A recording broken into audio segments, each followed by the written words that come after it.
shockwaves that are going through this industry, I think, are probably the best thing that has ever arisen for professional real estate in a generation. You probably have an entire generation of young people in Sydney that really won't own the home they live in until they get some significant inheritance. There's always stories of buyers agents popping commission on both sides. I believe so fundamentally in property investment, and the PM side of agency should be and can be and will be the custodian. I do agree with the crux of the thesis, Alex, which is there is no better market expert than your property manager. It's the Wild West. You're listening to the Property Management Excellence Podcast for insights that drive rapid rental growth. Welcome back. Thanks for tuning in. PMX Podcast. Alex Whitlock, co-founder of Manage, director of REB. I'm going to focus on what I would call an unfolding situation at the moment. There's a lot going on right now. You've got what I would describe as being the unraveling of the buyer's agent sector.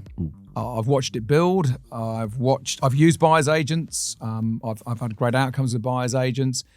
I've had some not so great outcomes with buyer's agents, but it is coming unstuck for a couple of different reasons. You've also got running concurrent with that really radical moves from the government, swinging punches at investors, would-be investors, some fairly unprecedented moves in terms of how the government is shaping the way that we look at property. But fundamentally, as always, I want to really drill down and really take home the absolutely enormous opportunity right now for property managers, for agency owners. I see a lot of new and existing businesses that are already in this space, but 90% of them aren't. I'm really, really pleased to invite a guest on the show, someone I've worked with for a long time, a journalist, a real journalist, Liam Garman, who heads up REB, heads up our whole property portfolio and has headed up many of our other portfolios over the years. Liam, you've been right at the coalface with... There's a couple of things I want to unpack. I want to look at, and they kind of intertwined. There is the unraveling of the buyer's agent sector. There is the impact of sledgehammer blows from the government. And yeah, I'd like to, before we start talking about what the opportunity is for traditional real estate, just give us a bit of an overview of what you're seeing happening, why you think it's happening, and what you think is going to happen in the future. So obviously May 12 comes around, budget, negative gearing over, capital gains tax, 50% discount removed, replaced by an indexation model, which, we're still working out the finite of it, but essentially what we would expect, your cost base gets indexed to inflation that year as opposed to the broad 50% discount. Now, a lot of people are questioning, does that mean that you get a greater discount than the old model? No, it's a minimum of 30%. So that happens May 12. 28 May, we start seeing I think what's fair to say, the first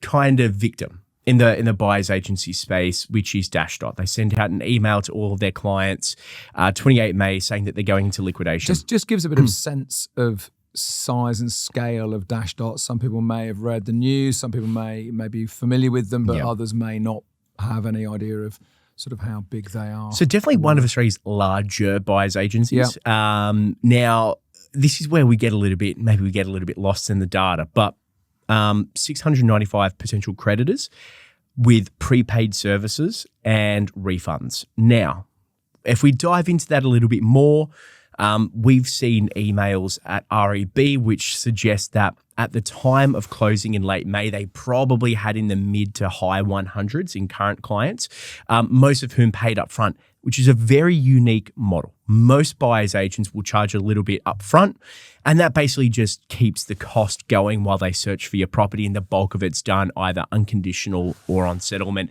That's a typical model. I've used buyer's agents for that.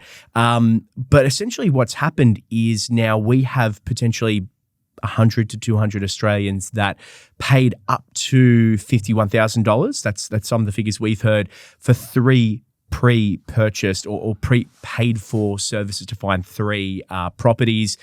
And they won't have that property search fulfilled. So they've just really the money's vanished. Now, recoverable assets, got about $70,000 in recoverable assets, several hundred creditors. It's a bit of a bloodbath. The Dashdot founder, Goose, quote unquote, Glenn McGrath, came out. He gave about 50 buyer's agents as recommendations as a, hey, these people will give you potentially reduced fees if you go to them, or reduced fees, or maybe even free fees to fulfill your needs. Now, he's been quite frank on his email to his creditors that if you use these buyer's agents that we're recommending to you, that's our job done. We now no longer owe you any money. So even if you've already paid your money up front, you get charged again, they will consider that job done. But Alex, this is where it gets a little bit murkier, yet murkier. Some of the 50, I think it's 46 BAs that were recommended by McGrath, and that's the buyer's agent, Glenn McGrath. Some of them, 3 of them, I think they're not even registered for GST. So you're doing in the single digits number of deals a year. Some of them still work full-time in their full-time jobs, and they've taken this part-time buyer's agent idea that's being spruiked by a lot of people out there. A lot of course sellers out there saying you can do this part-time. I wouldn't go to a part-time BA. I wouldn't go to a part-time surgeon. If they're going to do it part-time for you, you could have done it yourself at the end of the day. What's their due diligence going to be like? It's probably not going to be that good. And some of them have only been in the industry for a few months. We had one buyer's agency out there that only set up 3 months ago. One of the buyer's agents we can't even find a real estate license for. So this is a bit of a snapshot for the industry, Alex, which is odd fee models. Company collapses. We find out about 2 years ago through ASIC filings that actually 96% of the shares of Dashdot were transferred to a British Virgin Islands company. And now we've got the former owner basically recommending 46 buyer's agents. And I would say, some of whom are very good operators, a lot of whom, they don't even have websites. What is the quality of service you're going to get? I don't know. And it's a bit of a snapshot into what I consider a dangerously unregulated industry. It's the Wild West. It's the Wild West. Yeah. And you would have heard the stories, but for the benefit of our listeners, I mean, there's always stories of buyer's agents kind of copping commission on both sides, where they'll find you your dream investment property or your dream PPOR, but they're also getting a little bit of commission from the builder or the developer. And it is just a snapshot at the end of the day of an industry which is, I think, going to see some pretty massive consolidation, and I'm sure we'll get into it in a sec, but especially over the recent week when we've had some news about SMSF as well, I think it's going to be teetering. So thank you, Liam. I know that you're really, really involved with this, and you've been, the lead commentator and the first to break the news, and you and your team have done an outstanding job. For me, I want to sort of bring things back into something very simple, which is the home buyer and the investor. Yep. Right. So what is at the heart of everything that I'm focused on is about the best outcomes for buyers. So, I believe very, very strongly that buyers and investors are best off using a mortgage broker, because a mortgage broker will operate in their best interests and will look at multiple loans and multiple lenders to find the best outcome for them. I'm gonna put it out there. The vast bulk of buyers agents do not have the best interests of the buyer at their heart. The vast bulk, not all of them. There are some outstanding buyers agents out there and some outstanding people with high integrity. But the low barrier to entry is attracting a type of person that sees an opportunity to make money quickly. Mm-hmm. Now, I think that the crumbling or the shockwaves that are going through this industry, I think are probably the best thing that has ever arisen for professional real estate in a generation. And I spend most of my time in and around real estate, and not everyone likes agents, on the sales side, but there's a lot of good agents out there, right? I think as a percentage, there are a lot of decent agents. It depends on how you want to measure good. There are some that are at the top of the scales in terms of commission and sales.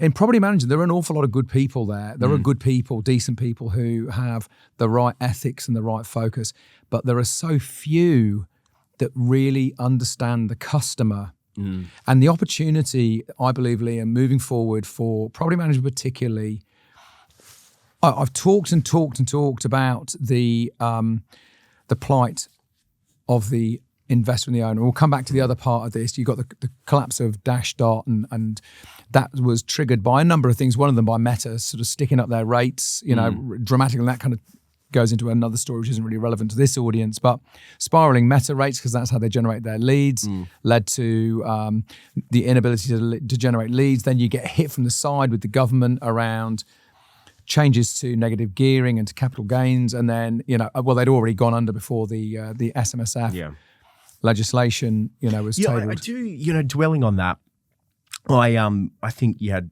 Phil Tarrant on the podcast last week, and he and I very much see eye to eye. We philosophically agree on this, which is your good BAs will continue to operate. Yes. And I agree with your point, which is this consolidation is actually quite a good thing, because a lot of the people that sell buyer's agent courses, it's what's written on the box. You can make a bunch of money doing it in your afternoons. I used to have to. Phil didn't want to deal with the person at the time that was leading the charge and bringing in these buyers agents. I got a hospital pass, and I had to do podcasts with him on the Smart Property Investment Show, and he's just saying, come and earn a stack of cash, do a 3-day course.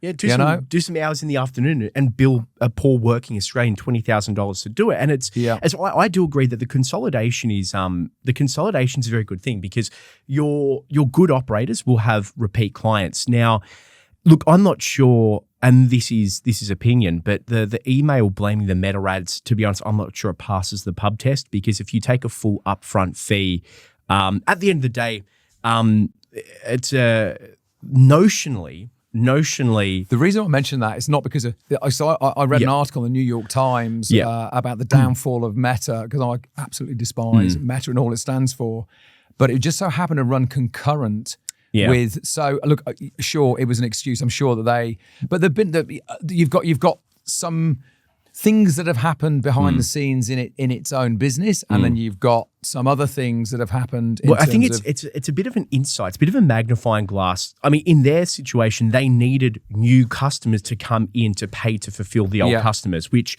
there's a name for that.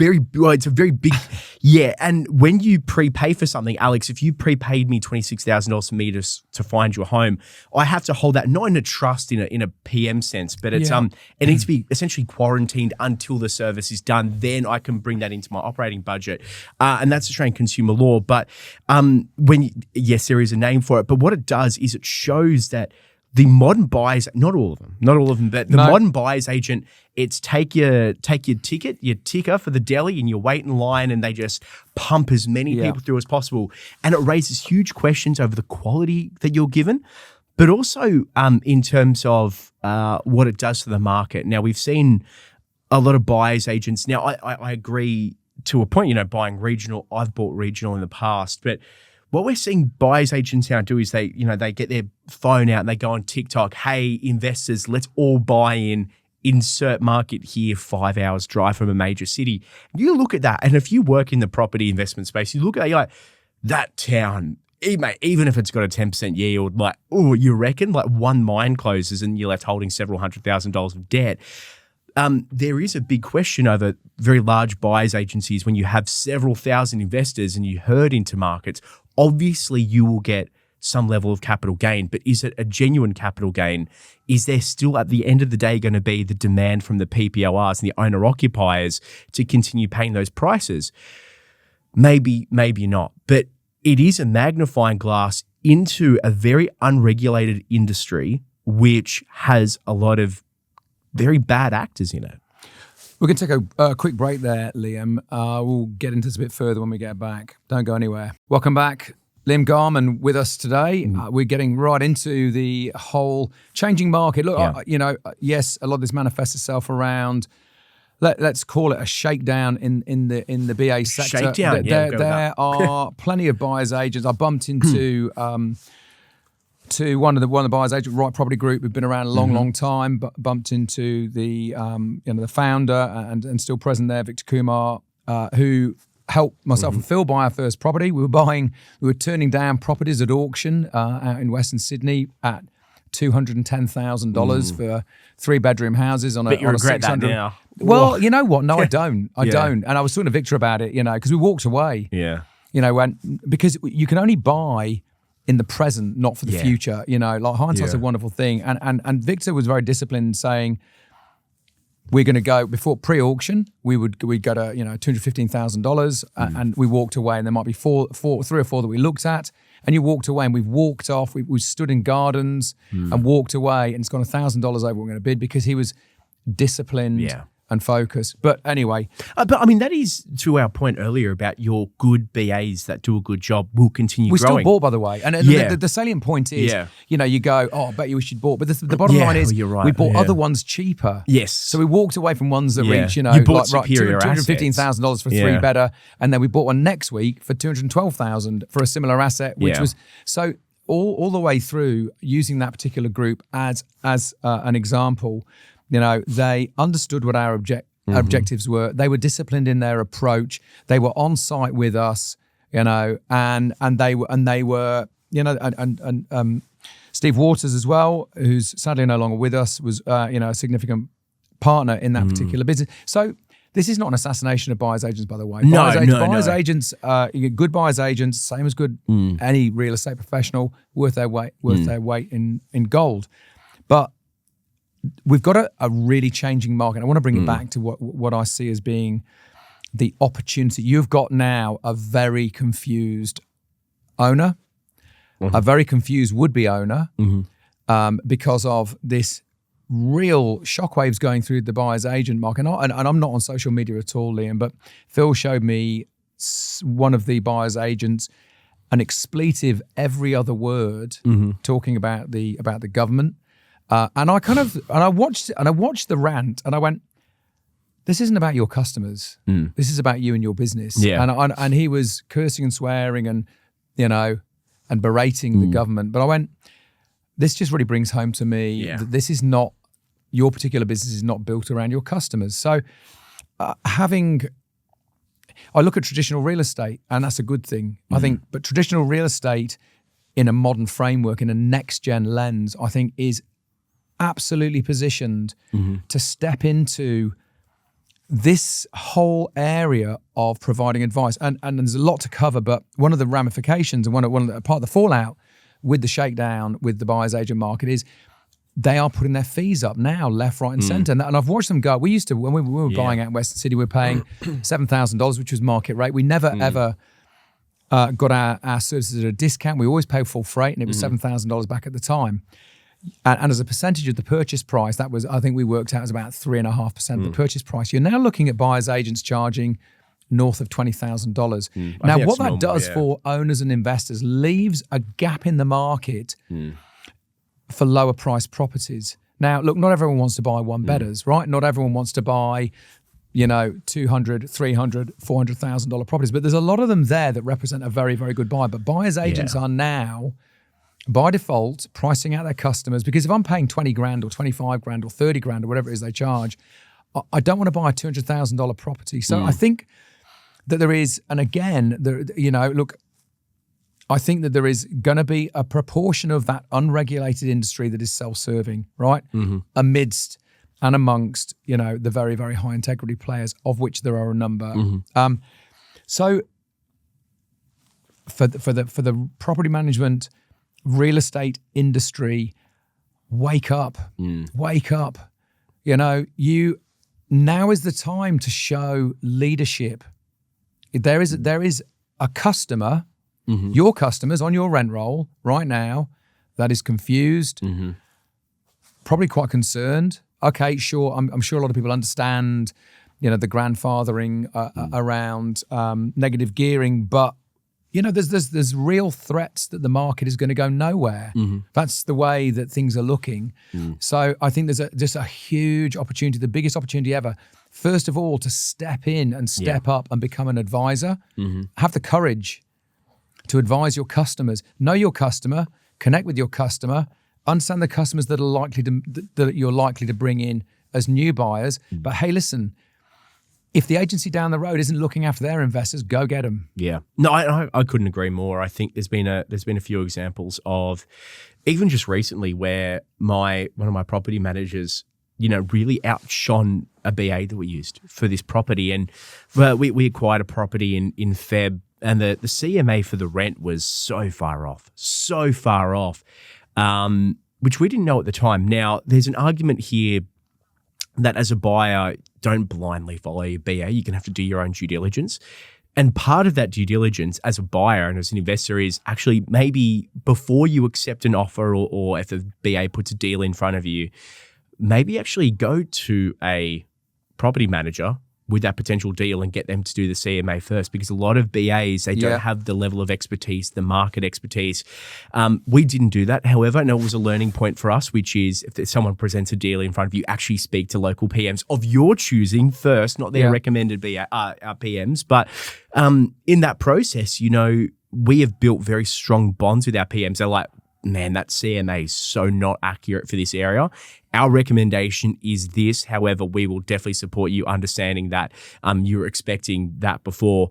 And they have shown a level of market knowledge and market expertise that BAs couldn't compete with. Of course, because they're there on the ground, right? You're not, if you use, if you have an agency in, Western Sydney, sure, they're probably not going to be advising on where you should be buying, in suburbs around Perth. But they'll tell you anywhere in their beat, because they've got real data and they've got real properties and they, have managed properties for some time. They can tell you where is the tightest rental, where is the highest demand, which are the streets to avoid, what kind of tenants do you get, and what kind of, how well do they maintain property? I used to phone up my property manager decades ago to find out if I was looking to buy in this particular area, which kind of suburbs, are the most attractive for you to have on your rent roll.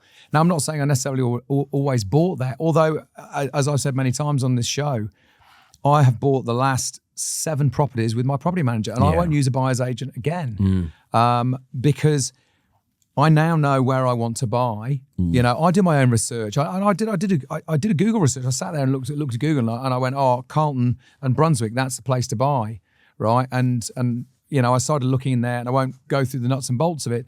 I ended up talking to my PM, and they said we can find you somewhere that's got 2% higher rental yield than this. He goes, yeah, sure, I'll manage it, but I can get you 2% higher. And I've bought with them. Now, I've not bought with them because I've gone to them. All right. And I think this is a really fundamental, I think, I'm not suggesting that every property management business or real estate agency suddenly flips things on its head and start spruiking. But I think you've got a customer base where you can go and you can start to change the narrative with your customers, with your owners. And so few PMs have.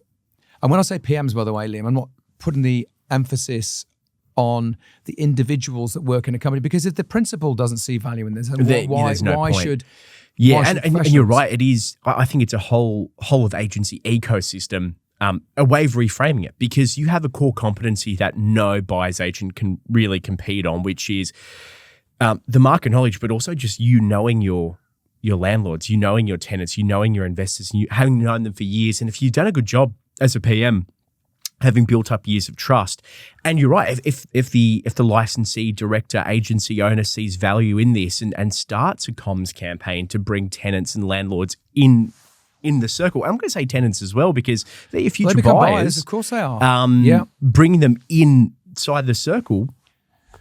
I interviewed Ashby from Farrell from White Arch. Good man. Last week, and I've been familiar with Ashby. He's a customer. He's on managed, so I've been familiar with him for a long time. The first time I've ever I know he's done podcasts on the SPI show.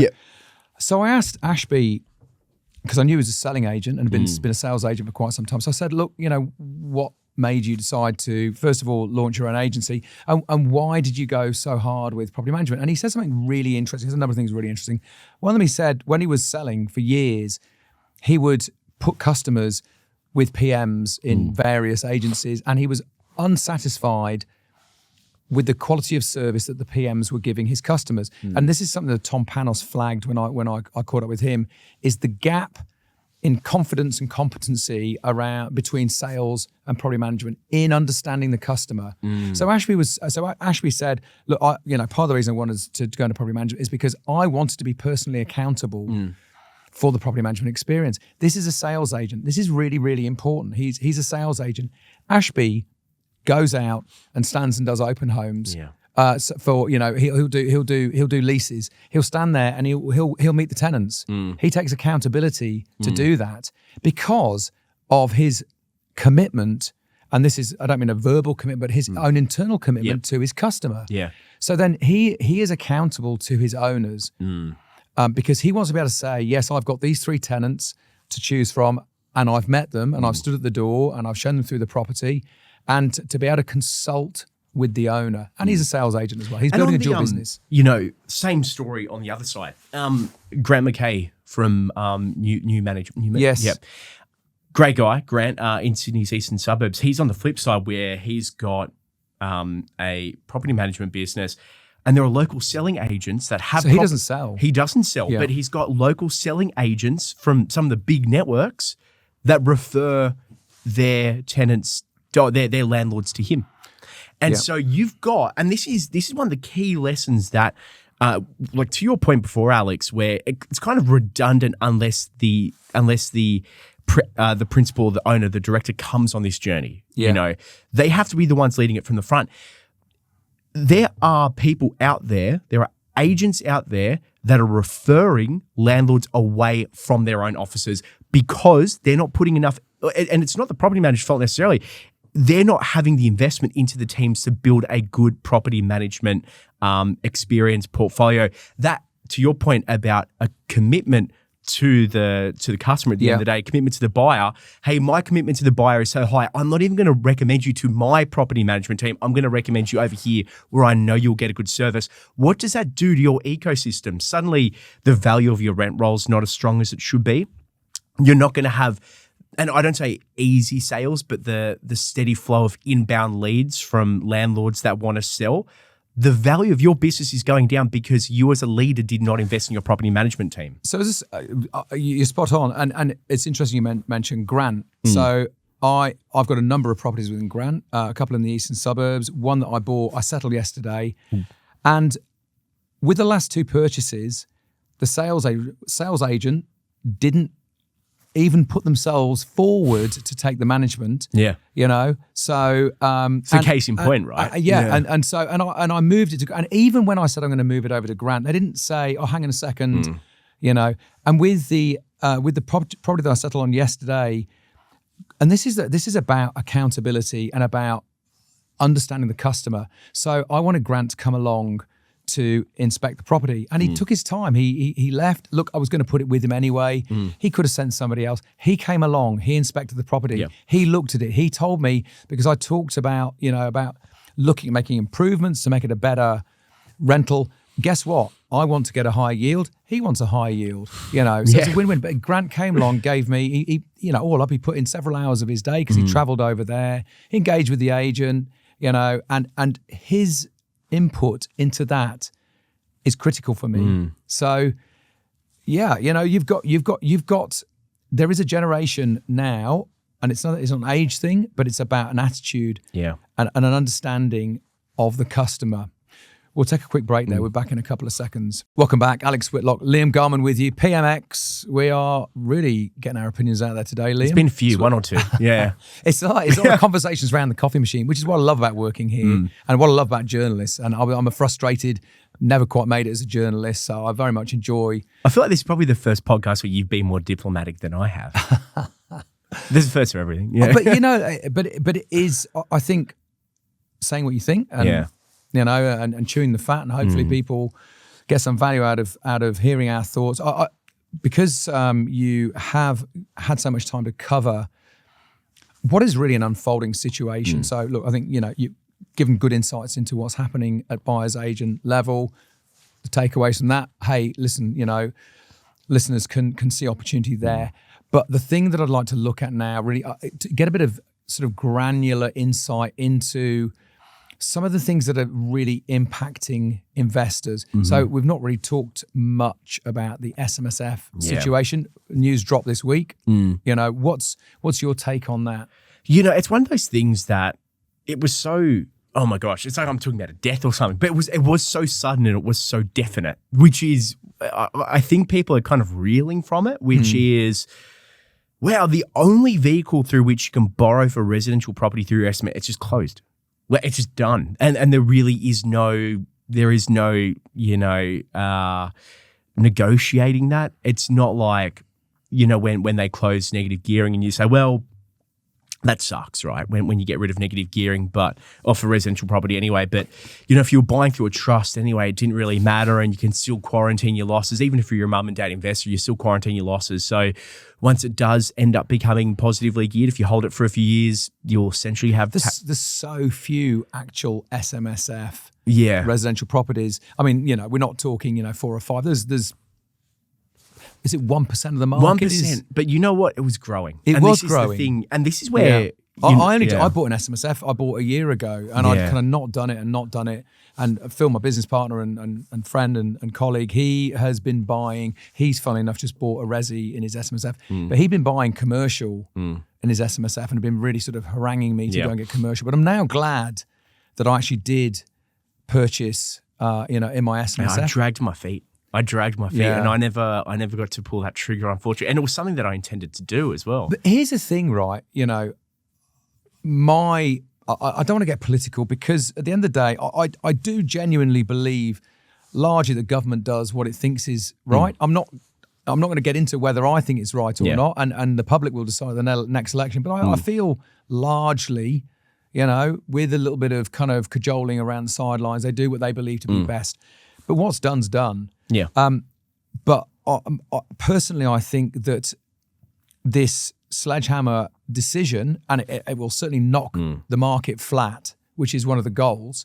You know, they obviously have concerns about the spiraling market, and it's quite easy to point out the lack of supply rather than any kind of tax benefits. But what's happened now is, you know, I think for young Australians looking to, doesn't everyone want to get ahead? You know, like, look, whether you want to run your own business or have a side hustle, plenty of people are quite happy being salaried, but everyone wants to have an opportunity to get ahead, right? Yeah, I mean, I'll be less diplomatic. I think it's appalling, and you know, I think, and to your point, I agree. Like, there are very legitimate grievances that a lot of people have, very legitimate grievances, and you know, you probably have an entire generation of young people in Sydney that really won't own the home they live in until they get some significant inheritance. So I kind of get the problem statement being framed. But to your point about supply, you know, the maths on supply and demand is just fundamentally done wrong, right?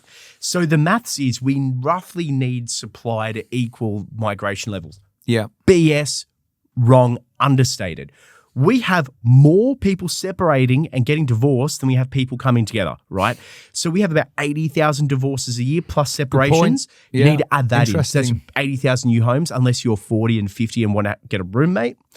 You've got hundreds of thousands of young Australians every year that can potentially move out of home. No, supply needs to be substantially higher than migration figures, and they're not hitting it yet, right? So you've got that argument. But then you've got the whole economic argument behind it, which is you've had the big 4 banks plus the RBA governor coming out saying, yeah, with extreme government spending, you are driving aggregate demand to such a level with jobs that shouldn't exist. And I'll be very clear, with public sector jobs and trades on major public infrastructure upgrades that should not exist in an economy because it's false liquidity that you're putting in, which is driving up aggregate demand, hence inflation. It's hard to see how all of this isn't a making of the government. Now, keep in mind, people point fingers at negative gearing and capital gains tax. 68% of the growth that has happened in the last 4 years, i.e. since Labor came into government in 2022, we've had house price go up 68%. Before that, it was primarily quarantine to Sydney, which also makes sense because it is the financial and economic hub of the country. It makes sense why it's more expensive. But since then, yes, you do have record low amounts of people in the trade force that can work on building residential property, because half of Southeast Queensland is big government projects. You don't have the trades, you don't have the people on the tools to build. So anyway, the long and the short of it is young people, and I'll just speak blanketly on behalf of, I know young people aren't a monolith, but I'll speak on behalf of them anyway. Yeah, there are a lot of young people out there that are like, I can't afford a deposit, so I'm going to squirrel away and put a few $100s into shares and ETFs and crypto. Well, that's gone. Hey, I'm a young person out here that wants to have a crack. I'm going to take the risk to set up my own business. I'm going to put down the financial costs to open up a cafe or a gym or this or that. I know I'm just, very surface level. Is it worth the risk anymore? Probably not. No. It's not. And, and I do agree that I think maybe that the government was trying to do the right thing but at what point is the medicine worse than the poison? I think the message to, let's not even necessarily young Australians, just to Australia, and I chose to come here. I wanted to make Australia my home. I've always wanted to come and live in this country. I've been fortunate to live here since 2001. And I started buying Australian property before I came to Australia when I was in Hong Kong. And I had nothing, I didn't have any savings, and I worked hard and I managed to save a deposit. I bought off the plan. I wouldn't buy off the plan now in a million years. But you know what? Buying off the plan got me started because I saved up a 10% deposit, then I had another 18 months to get back in those days, you were looking at really 20% was a minimum sort of deposit for, to purchase a property. I was buying apartments in the South Bank back then. I bought, one bedders for $160,000. No, I don't have them anymore. And two bedders for $210,000. But I was able to, working hard, save a deposit, scramble to get the other 10% deposit down. It for me and for my partner was an incredible opportunity to have something other than just working hard for a living. Right? I knew that having one apartment was never going to be something I was going to sit back and retire on. But you know what? It's going to make life just that little bit easier. Mm-hmm. I bought in my late 20s. My son, who I don't know whether he was working here when you were here, Jake. He bought out of his own money, out of his own savings. He bought in Perth. He sort of said, I want to go and buy. Nice. Yeah, save money. Nicely done. Bought in Perth, about 6 years ago. Yep. Completely off his own back, So it can be done, but now what my concern is for Australians, young and old, is if you don't already have property, what are the prospects? There's some of the mechanism to go through your SMSF, particularly for older Australians who've maybe accumulated some of that money and are dissatisfied with the returns. The reason I went SMSF, I was just totally unsatisfied with the returns that my super fund were giving me. Sometimes you go backwards. Guess what? They'd always bill me though. They'd always take their share.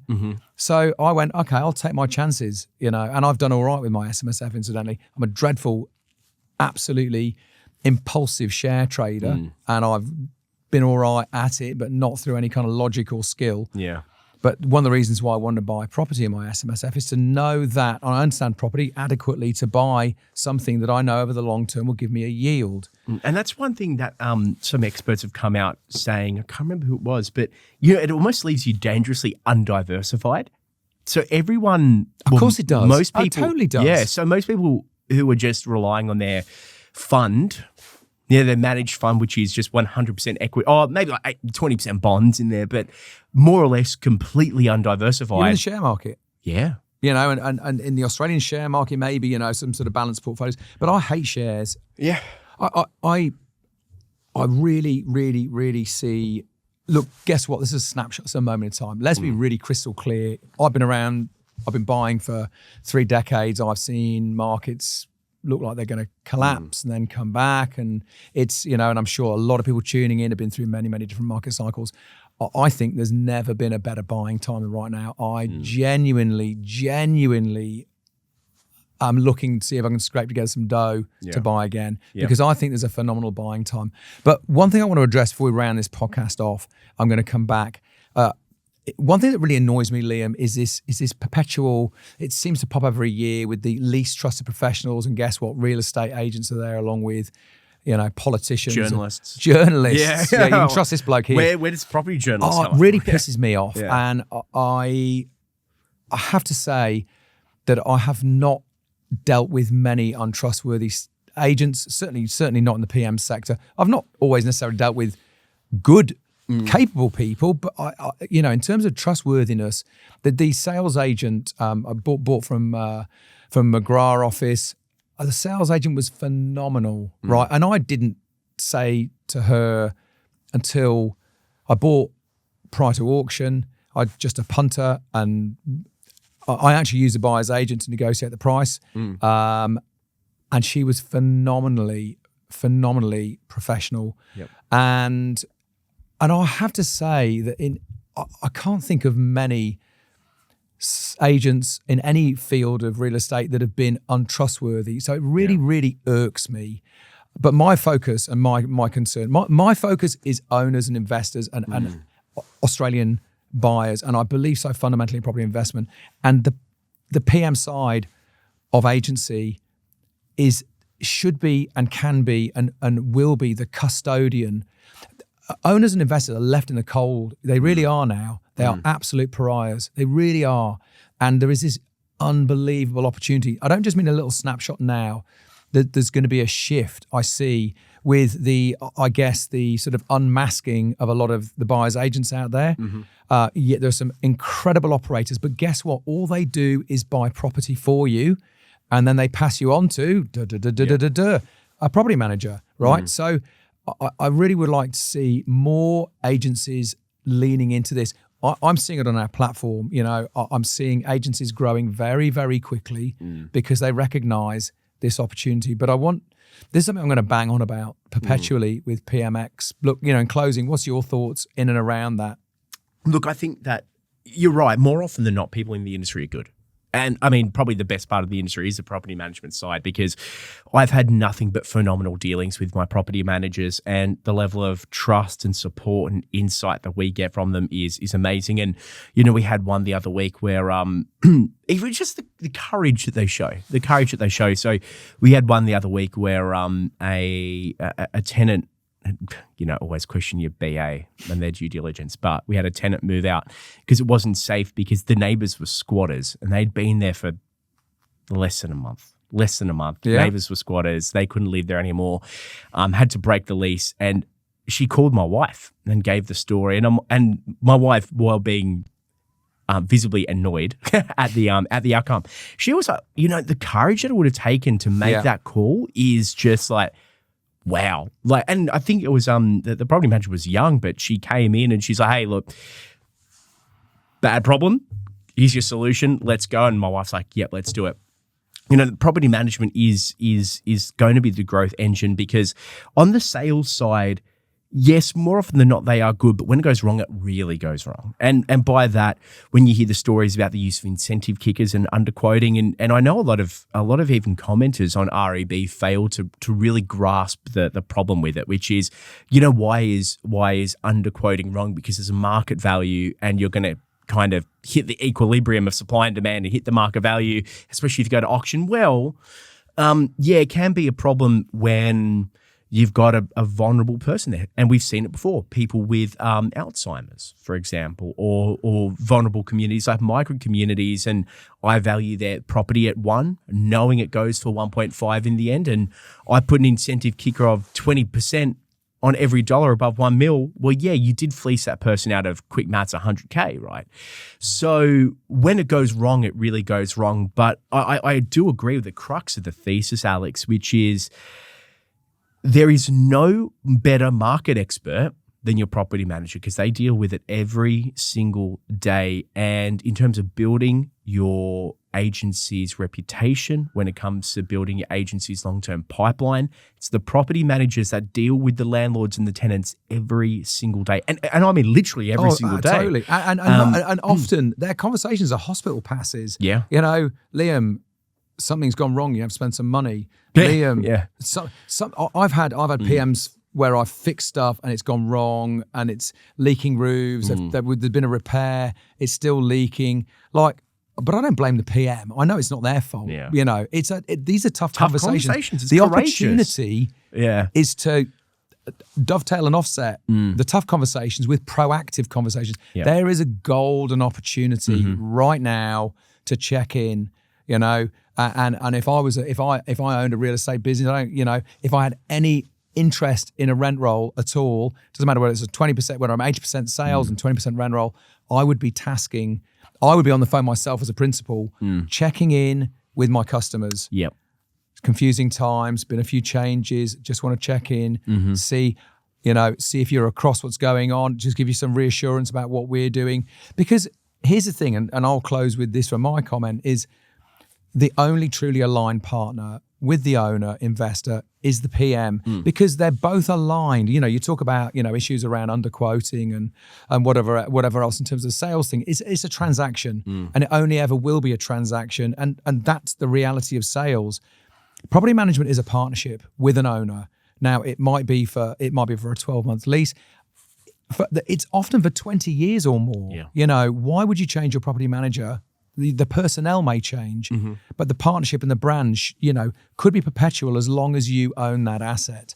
So it's the only true aligned partner with the owner. I'd like to see more agencies grow in and step into those shoes and really fulfill that. No, I couldn't agree more. Liam, thank you for coming on. Pleasure. Thanks for having me, Alex. I feel like I've been interviewed by you, but because that's usually the way it works. Well, I was looking forward to this because it's always the bridesmaid, never the bride. Always the interviewer, never the interviewed. So thank you for having me, Alex. Thank you, Liam. Liam Garman from REB. Liam runs many other podcasts across the REB network. I'm sure you've tuned in to various REB podcasts, and also hosts Smart Property Investments. So do go check those out. I'm so grateful for you tuning in. I'm very, very grateful for the views on the shorts that go out on YouTube, and I'm just, appreciative that we seem to be delivering some value to our audience. We'll catch you next week. The information featured in this podcast is general in nature and does not take into consideration your financial situation or individual needs and should not be relied upon. Before making any investment, insurance, tax, property, or financial planning decision, you should consult a licensed professional who can advise whether your decision is appropriate for you. Guests appearing on this podcast may have a commercial relationship with the companies mentioned.